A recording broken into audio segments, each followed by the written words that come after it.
Tumabang ng baden Tuwal yaming tiing kalelaw mo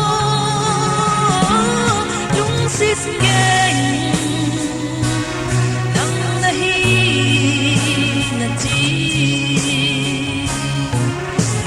Sa damdam sumam Jam sa sintu hay sa apay sa ngayon sindang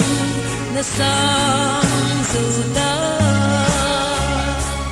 kasyang lelo yan na sintu palsolyadwa na bangtain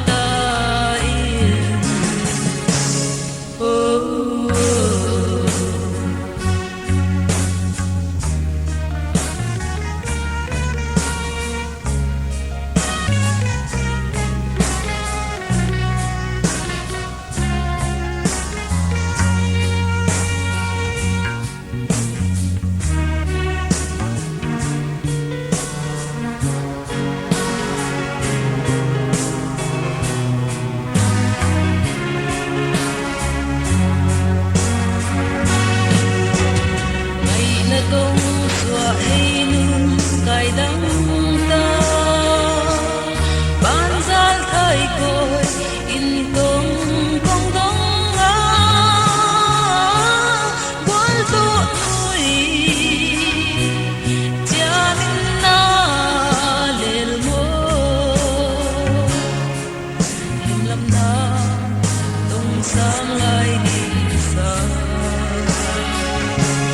Jam sa sintu ay sa apay sa ngayon sindang nasang suda kasyang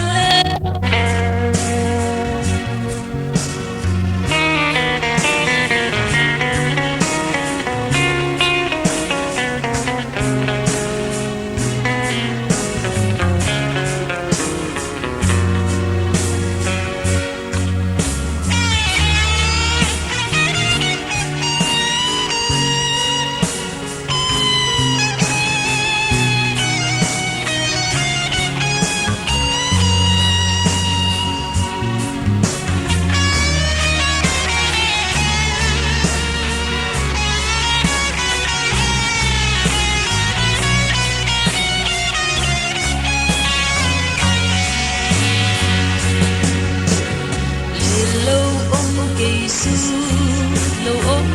kê xin đang đón lô nung nuông đi lên khó đul mọ sim thu ca xiang xiang tên quên si đang xiang vai bằng là tu jam sa sintu hay sa apay sa ngayon sindang nasang suda kasyang lelo yan na sintu palsolyadwa na bangtain Jam sa sintu hay sa apay